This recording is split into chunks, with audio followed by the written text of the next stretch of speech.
Hi everybody, welcome to this Writing Center workshop. I'm Michelle Reggiana from the Writing Center. And we'll be getting started in just a few minutes.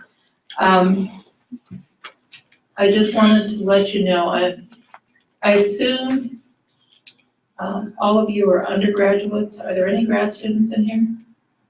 No chance, okay. Well, 2 weeks from tonight will be the last event the Writing Center will have in here. It's called a write-in. And what it means is that any writing assignment you're working on, you can come in here anytime from 7 to 11 p.m. that night. You can drop in any time. And you can stay the whole night if you want to. And part of the room will be divided up for writers, where you can just sit and work on your paper. And anytime you want, then you can go to this side of the room. There will be consultants available who can help you with your writing. So you might write for a little while and then you want some feedback from a consultant and you can get it. And there will be free food and drink. So I would encourage you to come. That's 2 weeks from tonight on the 25th. It's called a write-in. You'll probably see some emails about this too, just to kind of remind you. And of course, you can come to the Writing Center anytime we're open to get help with your writing, no matter what it is, whether it's a resume and cover letter. We deal with a lot of resumes and cover letters actually in the Writing Center, as well as essays and reports and other kinds of writing. This event gets PAW points. So when you fill out the comment card at the end of this workshop, or in the case of the distance people, a survey link, you can include your student ID number for the on-campus folks on the front of the comment card, and we'll make sure you get your PAW points reported. And be sure to, if you want an instructor notified that you are here, that's where you list your instructor's names on that comment card or on the survey for the distance people. We're going to go ahead and get started here. Please plan to give our presenter your complete attention. Wonderful set of handouts that she's provided that that each of you should have. And so this is on writing your way to winning resume and cover letter. And so Heather Johnson has graciously volunteered to lead this workshop for us. So without further ado, thank you.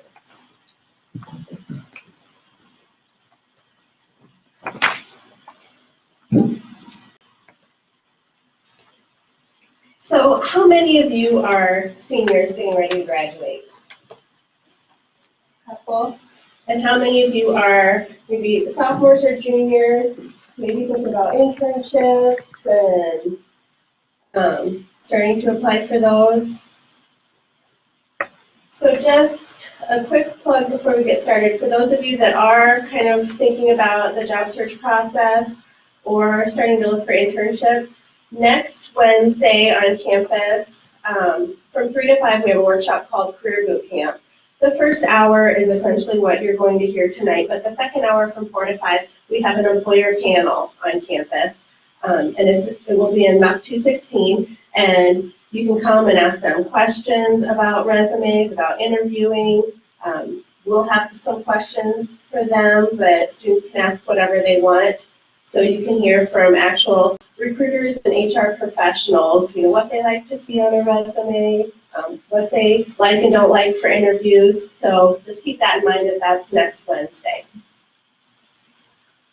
So like Michelle said, I'm Heather Johnson. I'm the Assistant Director of the Academic and Career Planning Center, which is located on the first floor of the library. So we do both academic advising and we provide career services. In addition to help with resume and cover letter writing, we can also do mock interviews with students. We can help you with your job or internship search. We can help you with the grad school application process. So stop by our office, make an appointment. You can always email us questions or resumes to critique at career@usd.edu. So it's a free service for you guys. Please use us. So tonight we're going to talk about resume and cover letter writing. A resume is essentially, French for to summarize. So it's a summary of your experiences, your skills, and your qualifications. It's written to an employer for a job or an internship. Sometimes it will be requested for part of a grad school application, and a lot of times even scholarships will ask that you submit a resume, or if you're applying for a leadership position on campus. We even have work study positions that require resumes.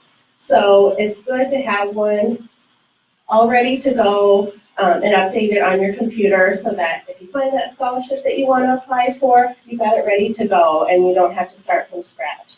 And then you can just be updating your resume throughout your college career.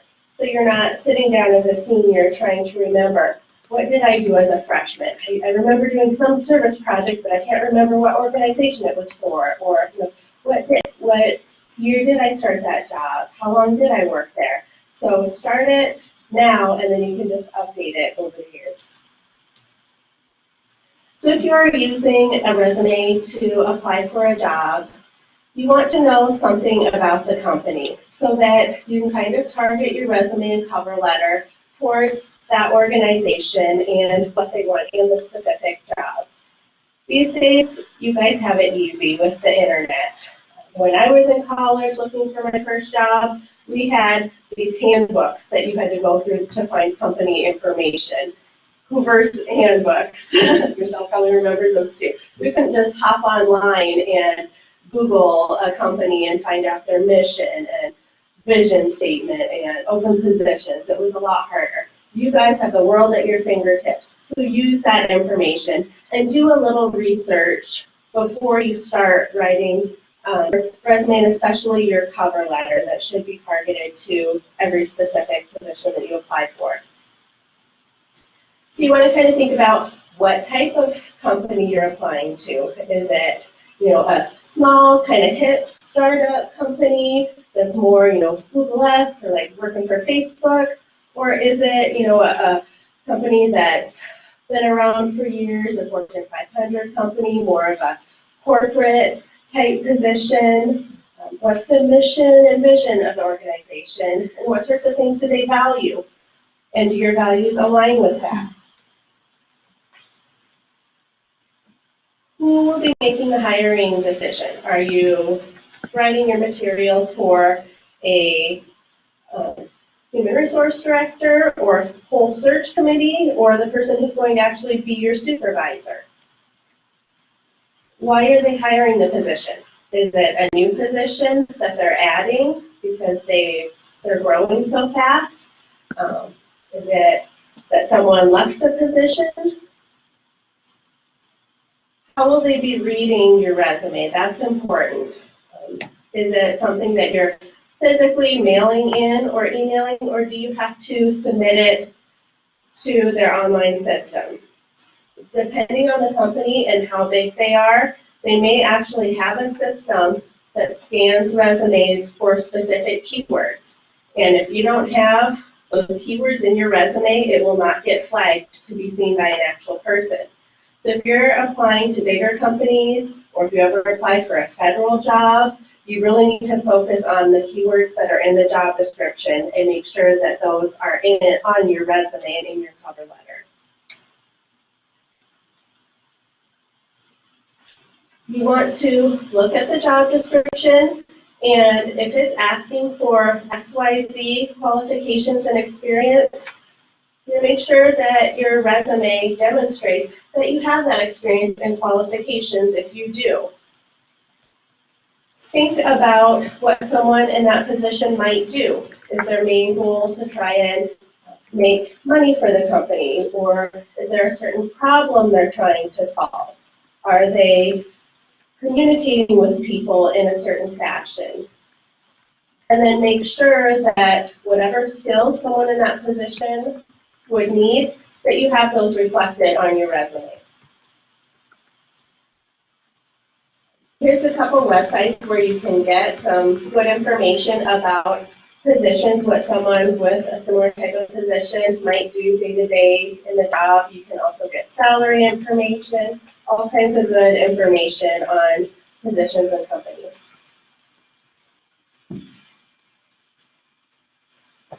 So then after you read the job description, ask yourself, of the main qualifications, do you possess most of those? You don't have to possess all of them.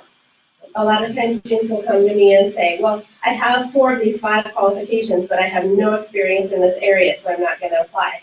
Apply anyways. They may not have anyone that applies that has all of the qualifications, or they may have qualifications that are more important. So apply even if you don't meet every single requirement, and really think about what you've done in past jobs that could be related to the position.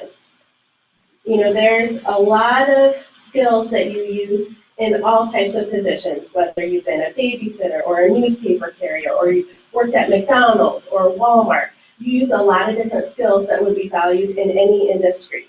So think about those transferable skills that you use and how you might relate those past positions that you've had to the position you're applying for, even though it might not be directly related.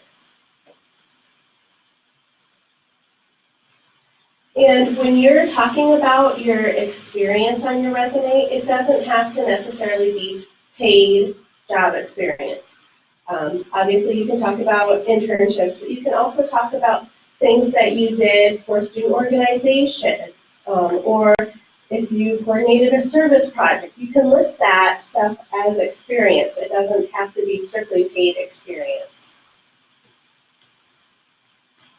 So just some basic guidelines on resumes. It needs to be very clear and uncluttered. It needs to be easy for the person to read. Studies show that HR professionals and employers spend an average of 6 seconds looking at a resume. That's not very much time. So you need to make sure they can quickly scan it in 6 seconds and get the key information and not have trouble finding information. So you need to be consistent in your formatting. Use a font size of 10 to 12 for the body. Your headings could be a little larger, but don't go any bigger than 12 for the body of your resume because it just looks more juvenile. Don't go smaller either because it just gets too hard for people to read. Use a very clear and easy to read font, and don't get too crazy with colors. I'm seeing that trend lately a lot, that people will have all of their headings in aqua or red. I would stick with black. Be more conservative than you think you should because you don't know who's going to be reading your resume. They're probably not going to be your age. They may not think the aqua and black resume is as hip as you think it is. I mean, even I in my 40s are like, whoa, that's a bit much. So err on the side of being conservative. Don't include pictures or graphics or emojis on your resume. I've seen all of these things recently. I have a question online. Should there be a specific font size for the headings in relation to the body? No, standard for the body is 10 to 12, and then typically I would do maybe a 14 for the headings and maybe your name even 16 to 20. It kind of depends on how much space you have and how much space you're trying to squeeze in. There's a lot you can do with formatting a resume. So I always tell students, if you're not sure, ideally you want your resume to be a page. After you have 20 years of experience in an industry, then maybe you can go on to multiple pages. But if you're applying for a typical job, not in research, not in higher education, you typically want to stick to a one-page resume. But if you are going a little bit over onto a second page, shoot us an email, and we can usually just through formatting keep all of the information on there, but get it to fit. And that might be just adjusting the formatting or maybe making your headings a little smaller.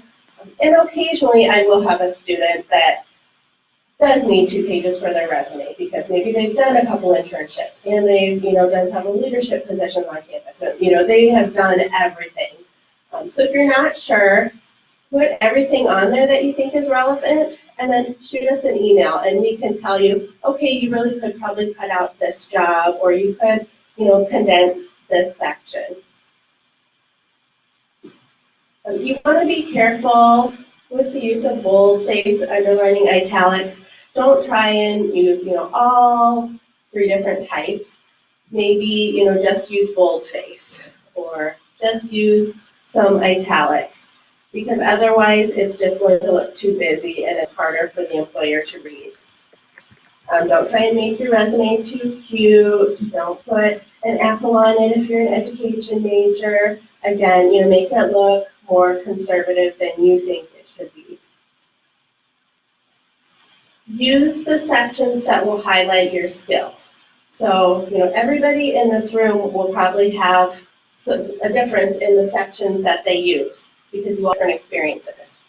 Obviously, you're all going to have an education section because you're all in college. Hopefully, you all have an experience section because you've done, either part-time jobs or been involved in activities, something where you've got some experience. Some of you might have a section just on research. If you're going into a science field and research is important, you've done a lot of research projects, or maybe you presented your research at Idea Fest. Some of you might have a separate section just on your collegiate involvement or on leadership if you've held several leadership positions. If you've done a lot of community service, you might have a separate section just for that. So kind of think about which sections you want to highlight. Now, if you are in one student organization, I would not have a separate section for collegiate activities. I would just list that under your education section. So kind of think about that too. Which things do you need to pull out and highlight? And it kind of depends on which industry you're going into also. Healthcare loves to see community service, so it would make sense for the healthcare majors to have a community service section on their resume. Don't use the word I on your resume. It's not the place for complete sentences. You want to use short, bulleted statements to describe what you've done. And place the most important information first. So for you guys, it's probably going to be your education section because as you're applying for jobs and internships, employers first and foremost want to know what's your major, when are you graduating. Then it's probably going to be your experience if you've done internships or have some related experience. However, if you don't, but maybe you're an accounting major and you were the finance person or the treasurer for your sorority or fraternity. Maybe you list that first because that experience would be more related than maybe working at Taco John's. So kind of think about what sells you the most. Your resume is a marketing tool. So what things can you put on your resume that will sell you and market you the most? And then make sure those things are at the top. There are several different types of resumes. The most common is the chronological resume. So that's going to list your work history in reverse chronological order. So you're going to take your most recent position, and then below that will be the position you held before that, and then the position prior to that. You'll do the same thing with your education. Your current degree from USC, and then if you have an associate's degree from somewhere else, or maybe if you're a freshman and you want to list high school still, so you're going to go in reverse chronological order. Employers like this type of resume because it's easy for them to see what you've done. There's also something called a functional resume, and that focuses more on skills. So a lot of times people will use that type of resume if they are switching career paths.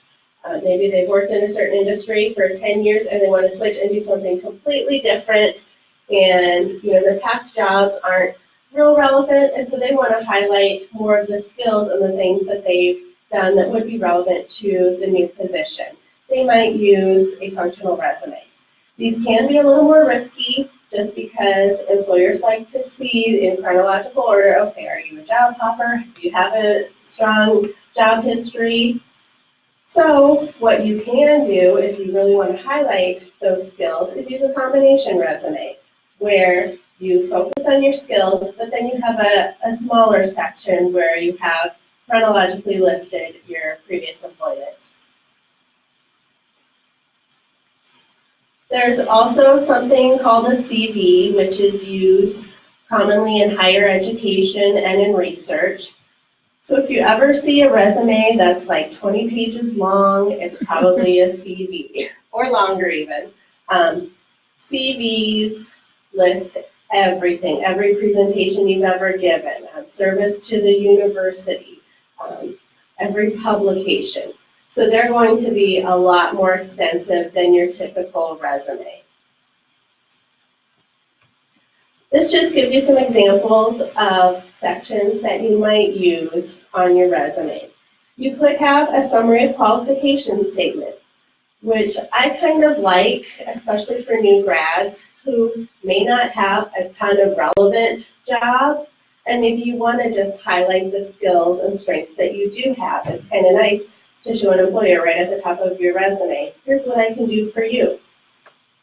You can include an objective. If you choose to include an objective, just make sure that you're focusing on what you're going to bring to the employer, what skills you want to help the employer with, not what you're going to get out of the job. They don't really care what you're going to get out of it. They want to know what you're going to bring to the table. You all should have an education section. You may have a section on relevant coursework. However, be smart about that. If you're a psychology major, you don't need to have relevant courses, abnormal psychology, lifespan development. Every psychology major in the US takes those classes. They're going to know if you were a psych major, you took those classes. However, if the position that you're applying for, maybe it's asking for some Spanish speaking ability, and you've had 4 semesters of Spanish, you might want to list that on your resume. So pull out those classes that might be important for the job and of interest to the employer, and highlight those in a relevant course section if it's not obvious to your major. You should all have some sort of experience section. You may have a study abroad section. If you're maybe applying for a position overseas or you're an international studies major, you want to highlight that you do have some diversity in overseas experience. You may have an honors and awards section if you've gotten a lot of scholarships and different awards. You might have a professional memberships section.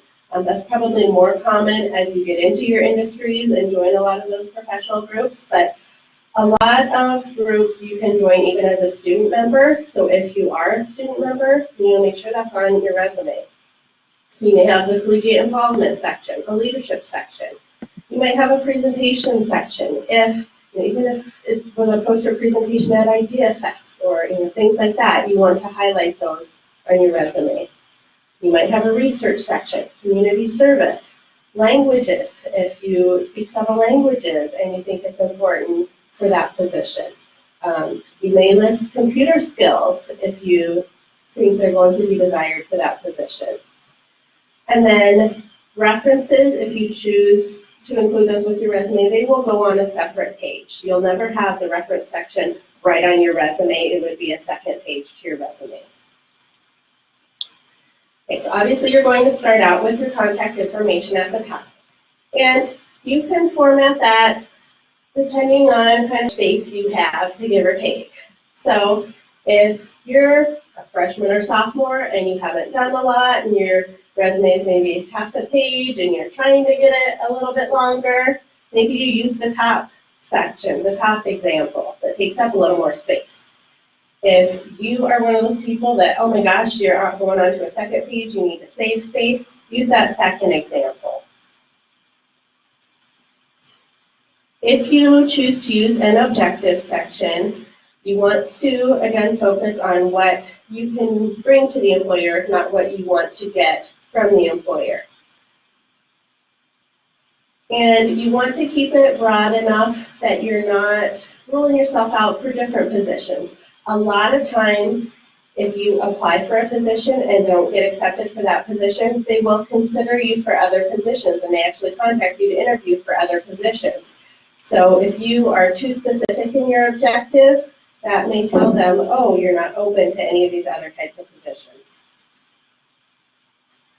So you want to focus on the skills and strengths that you can bring to the employer. So here's a couple different examples. I'll give you guys a minute to read those that show how you could sell yourself to an employer. And if you put yourself in the employer's shoes and you're reading the resume and the objective is at the top, these are probably going to be a lot more impressive than obtain an elementary teaching position, which is pretty common for objectives that we see.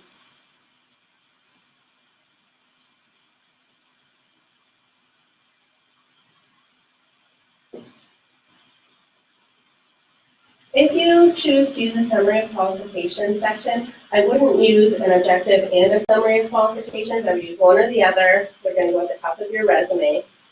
The summary of qualifications section is either going to be a short paragraph or 3 to 5 bulleted statements that highlight the skills that you have that are most relevant to that position.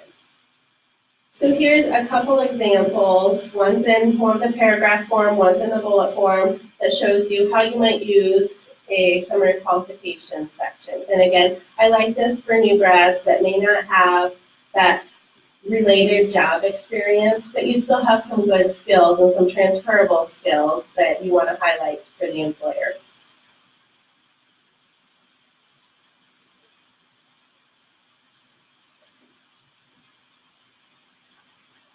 Okay, you all have an education section where you're going to list University of South Dakota, city, state, the degree that you're getting, and please make sure you know your correct degree. Look it up in the catalog if you have to. Ask one of your faculty members. A lot of times I see resumes that don't have the correct degree written out. I'll see, I'm getting a Bachelor of Nursing. No, you're getting a Bachelor of Science in Nursing. So just make sure that that's correct. And you want to put your anticipated graduation date. Don't put the dates attended. Employers don't care about that. They want to know when you're graduating. How close are you to graduation? If you attended a college and got another degree prior to USD, you can include that. Typically, you're not going to include high school information on your resume unless, maybe you're a freshman and you just haven't done a lot at USD yet.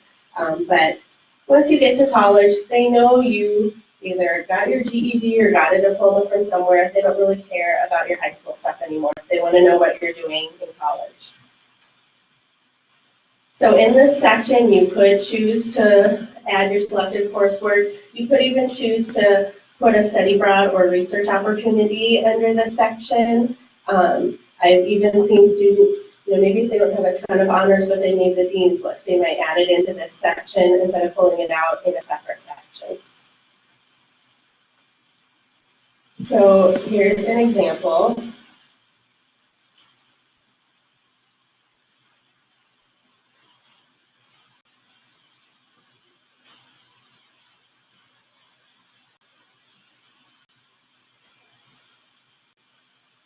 If you've done some research, here's an example of how you might list that on your resume.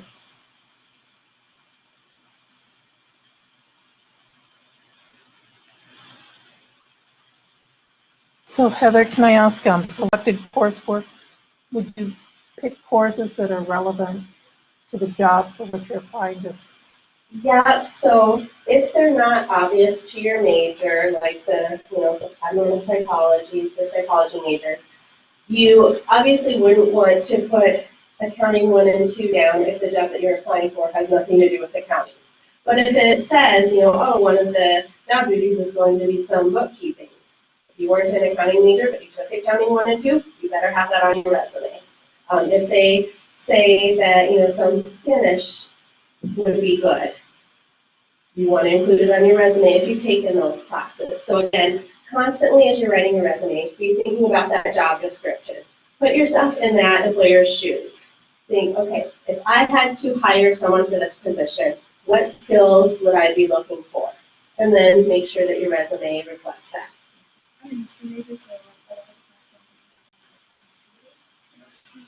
Mm-hmm. And it will depend on what position you're applying for. So, like, what do you want to do? What type of job? Okay, so then if, you've had, say you were applying for the music museum, anything related to music you would want to put down. If you were applying to a museum that had a lot of, archaeological exhibits and you've taken a class like that, you would want to highlight that. So kind of think about who your audience is, which of your classes would be the most relevant to that job, and then highlight those.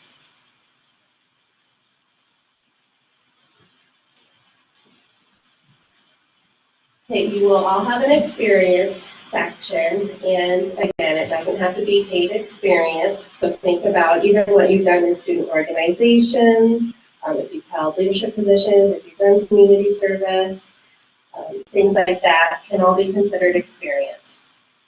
So this is going to be in reverse chronological order, so you will list your most current position, so the job title, the name of the company, city, state, the dates where you work. So usually you'll use month and year. So maybe you started in July 2017 to present.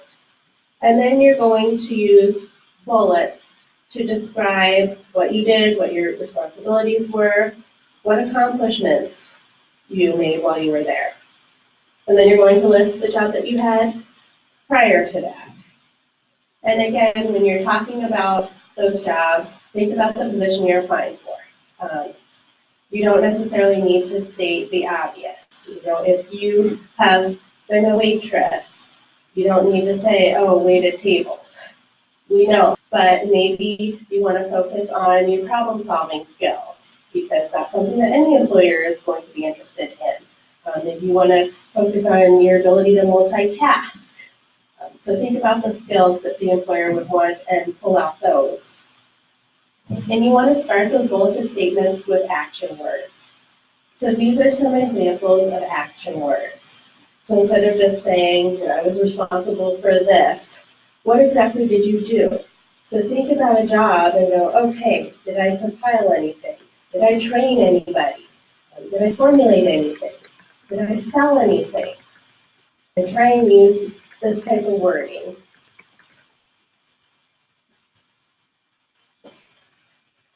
There's an organization called the National Association of Colleges and Employers. And every year they survey employers throughout the United States and they ask them, what were the top skills or attributes that you were looking for when you hired new candidates? And these are the things that come up. Every year we get this list, and every year these things shift around a little bit, but it's always these same skills and attributes year after year. So employers aren't just looking for those major specific skills, they're looking for these broader skills like communication skills, interpersonal skills, problem solving, critical thinking skills.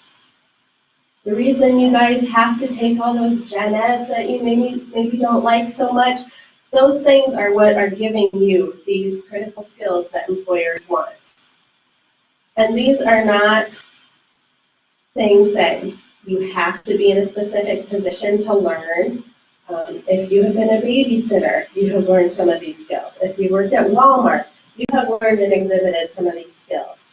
So when you're thinking about your past positions, think about, okay, did you use any of these skills? Did you strengthen some of these skills from having that position? And then make sure that's reflected on your resume.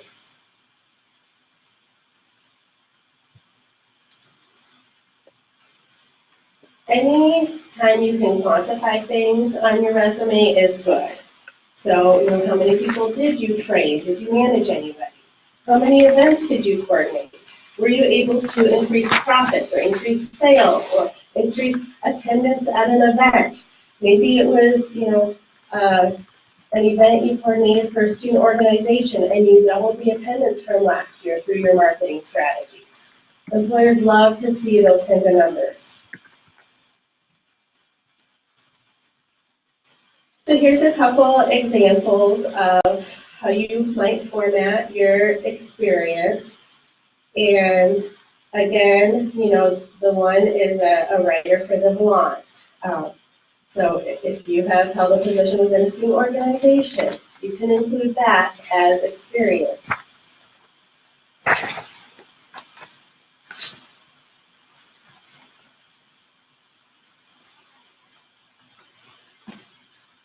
And certainly, in your past positions, if you did get awards or accolades, if you got Employee of the Month, put that on your resume. You could even put, recognized by supervisor for excellence in customer service. Show that you have been appreciated by your previous employers. You might have a section for extracurricular activities. And again, the way you format that is going to depend on how much space you have. You could bullet it out if you have a lot of space. If you're short on space, you might do it more in a paragraph form and just list them out.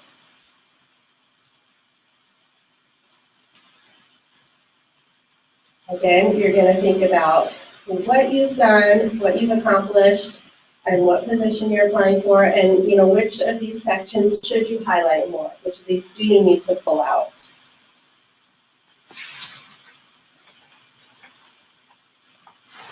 Let's put a couple examples. Again, if you've done research or given presentations, or if you're involved in professional organizations, and there's not one way to format a resume either. So you can look online and see hundreds of different ways to format it. Just make sure that the format you choose to use is easy to edit, because you will be updating it, and that it's very easy to read. I would shy away from using the resume template forms because, A, it's very obvious to an employer when you are using those. You see the same ones over and over. I teach a job search class, and the last time I taught with like 60 students, 20 of them used the exact same resume template. It must be a really popular one in Word.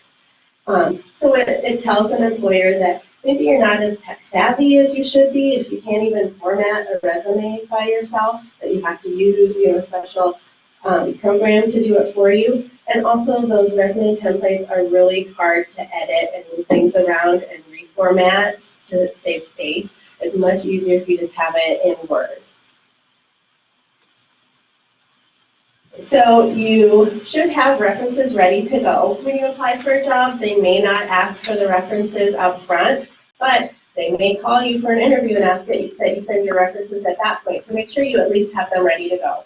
They're going to be on a separate page, but you want to have your heading on that page. So the same heading that's at the top of your resume with your name and contact information, have that on your reference page.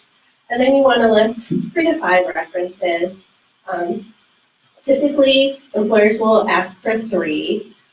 I always think it's nice to have 1 or 2 extra, just because I know when I've been on hiring committees and we cannot offer a job until we check the references, and we might have to check 3 references before we can give the job offer.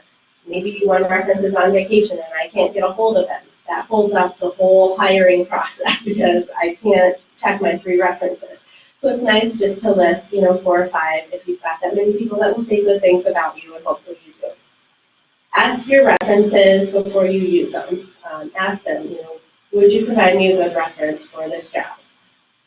So you want to use educational references like professors, advisors, even high school teachers or coaches, or professional people like, current or previous supervisors, even potentially coworkers. Don't use friends of the family, probably don't use your pastor. Use people that know your work ethic, your strengths, and can kind of talk about your skills as an employee or as a student.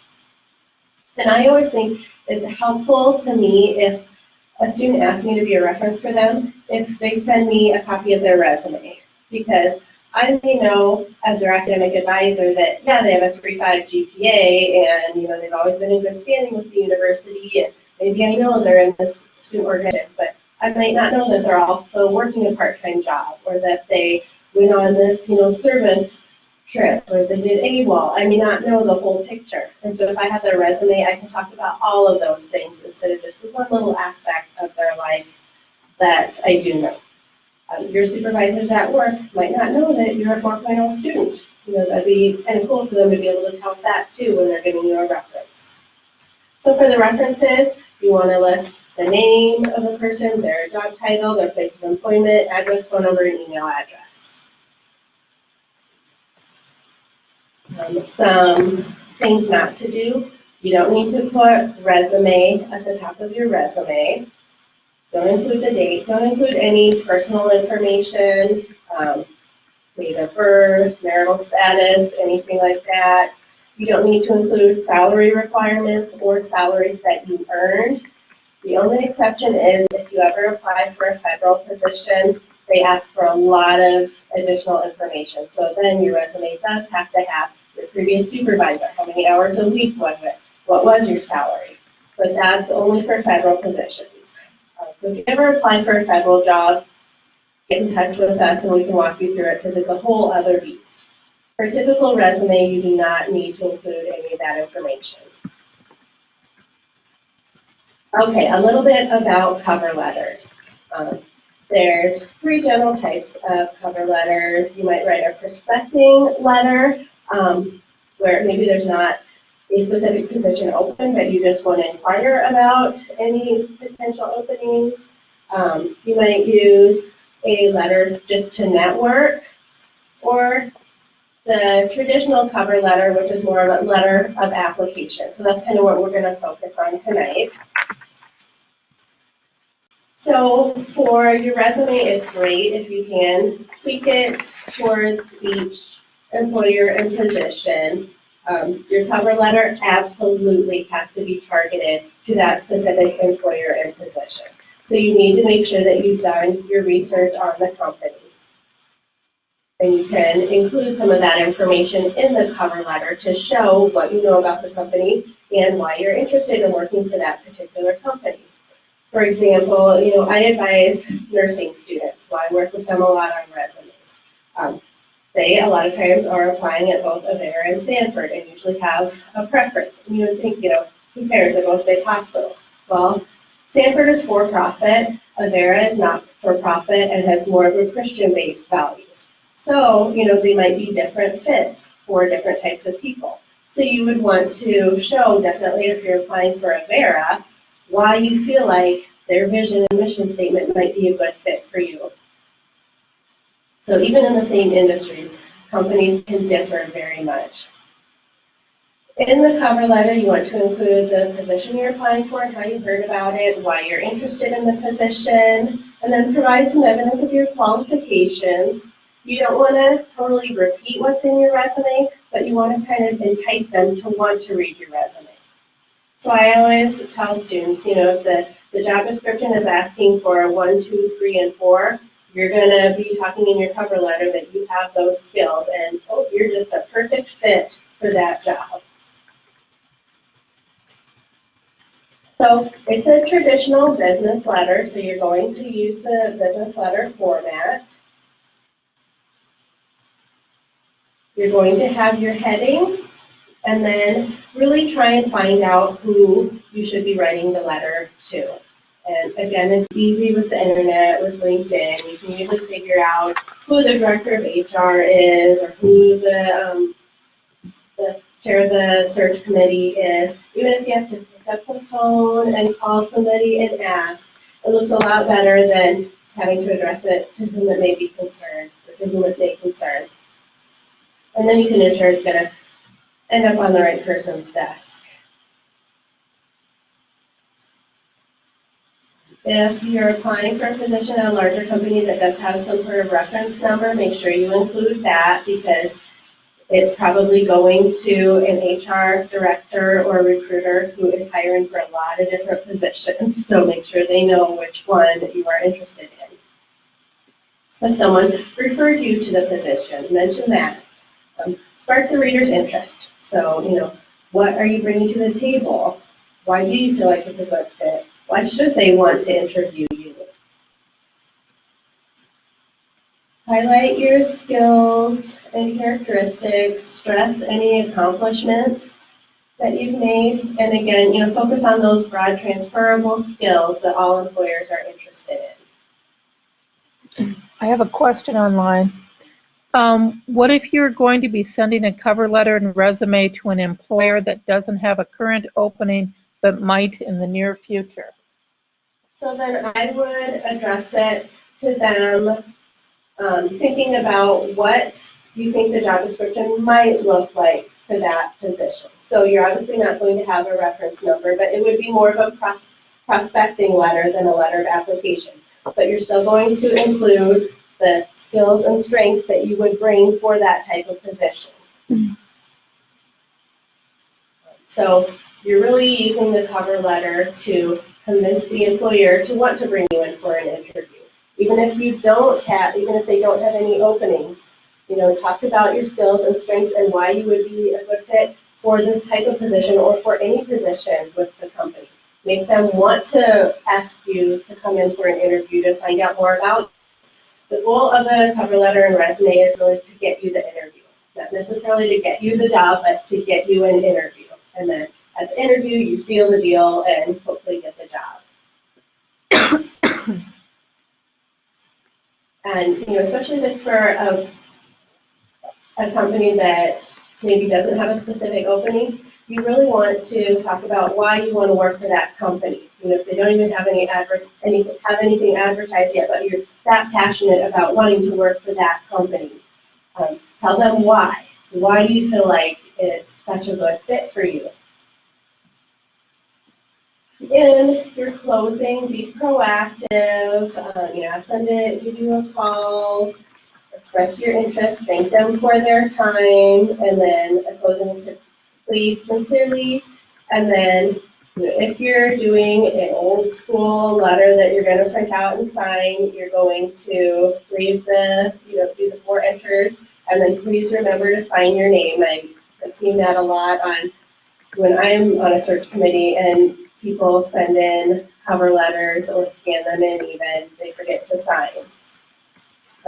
If you're emailing it, obviously you wouldn't have to sign it and scan it in. Usually if you just type your name, employers are fine with that. Don't use your cover letter to completely repeat what is on your resume. Do try and address it to a specific person. Don't overuse I statement. Don't have every single sentence in there start with I. Don't talk about your preferences or salary that you want or anything like that. And don't talk about what you don't have. I see that a lot too, and it surprises me. Your cover letter and resume should be a way for you to market yourself. So don't start out by saying, well, I don't have experience in this. I do have this, this, and this. No, you don't need to point out what you don't have. Just tell them what you do have and why you would be a good fit for the position. Be brief. Your cover letter should not be more than 1 page. A couple paragraphs should get the job done. If it's more than 1 page, it's not going to get read, I guarantee. Make sure you proofread it and have other people proofread it, because you'll have worked on it so many times that you won't notice errors. So bring it to us, bring it to the writing center, maybe have a faculty member look at it, find your most anal retentive friend and have them proofread it for you. Because the first thing that will get thrown in the garbage are the resumes and cover letters that have any kind of grammatical errors or spelling errors. Because if you couldn't even take the time to do it right when you're applying for a job, how careless are you going to be on the job? So that brings me to top mistakes that people make when they're writing resumes and cover letters. Those grammatical errors and typos are really the kiss of death. Having disorganized formatting so that it's not easy for an employer to read. Don't use the same exact resume and cover letter for every job. And it's hard when you're applying for jobs. You're applying usually for a lot of different jobs, but make sure that you take the time to tweak it and proofread each one. I don't know how many times we have had positions in our office and someone will use a cover letter that, oh, they sent it to SDSU too and forgot to change a couple of things. You know, that's kind of a no-no. Don't minimize your experience. It's hard to kind of brag yourself up and talk about your skills and strengths, but you have to be able to do it. You have to be able to sell yourself and tell an employer why they should hire you. And you need to be able to do it in a non-cocky way. Don't leave off any important information. Don't be too vague. Make sure you are using those action verbs.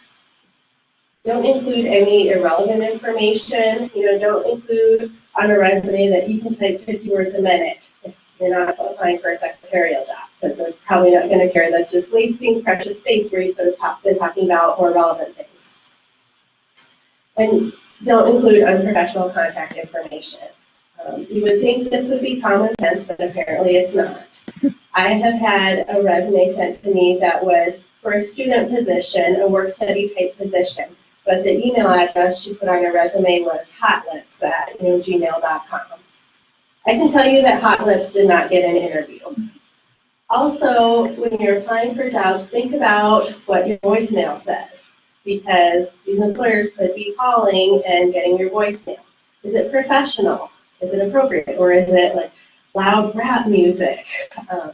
So think about that. Also think about that after you start sending these resumes and cover letters out, anytime your phone rings, it could be an employer. So maybe don't answer the phone when you're in the middle of the muck and it's really loud. Don't answer it when you're driving. Think about, okay, if it is an employer, I need to be somewhere where I can maybe take some notes and be professional. Again, our resources are Academic and Career Planning Center, the business school. If any of you are business majors, they have someone devoted specifically for career services in the business school, Mandy Hanson. School of Law, I don't think any of you were law students, but the law school has Deborah Hermosia, who works with law students. Pretty much every other major we see in our office. And definitely the Writing Center is also available for the resume and cover letter critiques. So again, you know, free resources, definitely use us. A couple other resources that we have if you are in the process of searching for jobs or internships. Coyote Careers is a free job database for all students. You automatically have an account set up in there when you become a USD student. And that's where employers post jobs. So when employers come to us and say, we want to hire USD students, we want to advertise these positions to USD students, we put them all in this position. So there's hundreds of jobs in there. There's usually 300 different internships in there. And everything from, you know, work study positions, graduate assistantships, local part-time positions, summer jobs, internships, full-time jobs. Also, our website, and on the website, you can, if you scroll down to the bottom, you can click on our career planning guide. So that has a lot of the information that you received in the handouts, plus a lot of other information. There's information on interviewing skills and job search websites, and a lot of other stuff that may be of use to you. Also, we are on LinkedIn, Twitter, and Facebook. We probably use Facebook the most. So when we get new opportunities in for jobs that we think, oh, this is kind of a cool position, or a lot of students might be interested in that, we will post them to Facebook. So if you want to kind of keep up with what's going on, what positions we have coming, which employers we have coming to campus. Next week we have a lot of different employers coming to campus to do information sessions and just table and recruit students. So like us on Facebook and you will get those notifications. And then I think you guys were provided with a lot of different handouts. So there's information there's a sample resume, and you can Google, accounting major resume and find hundreds of examples. But this is just one example. Again, lots of different ways to format a resume. So pick one that feels right for you. Just make sure that it looks professional. The cover letter development guide, marketing your involvement in activities. So this is a long handout, but this will give you information on, if you're involved in community service, how do I highlight that on my resume in an interview? If I'm very involved in student activities, how do I highlight that? If I'm a student athlete, how do I highlight that? So kind of some of those specifics, knowing how to really highlight that to an employer. There's information on references in a sample reference page, and then the resume development guide. What questions do you guys have?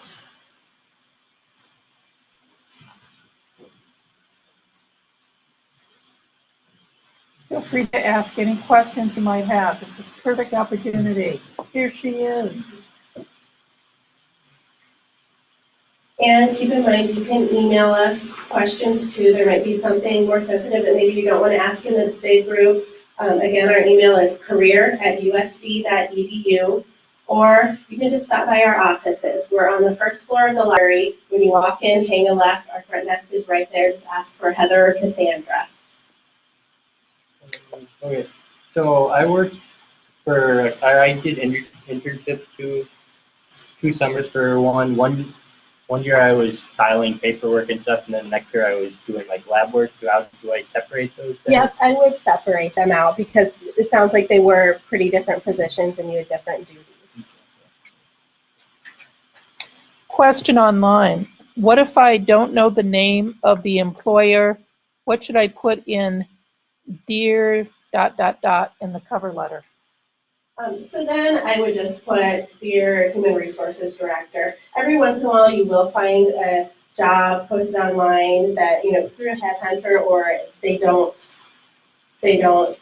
mention who the employer is because the employer doesn't want people just banging down their door. So then you do have to use it, Dear Human Resources Director, Dear Personnel Director, and keep it a little more generic.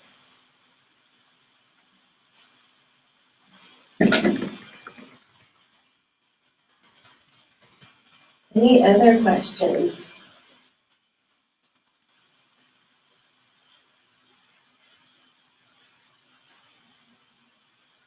Jen said thank you for answering that. All right, well, stop by or shoot us an email if you do think of other questions, and just keep in mind, free resources, use us. Thank you guys for coming. Remember on the comment card to include your student ID number on the front if you want the paw points.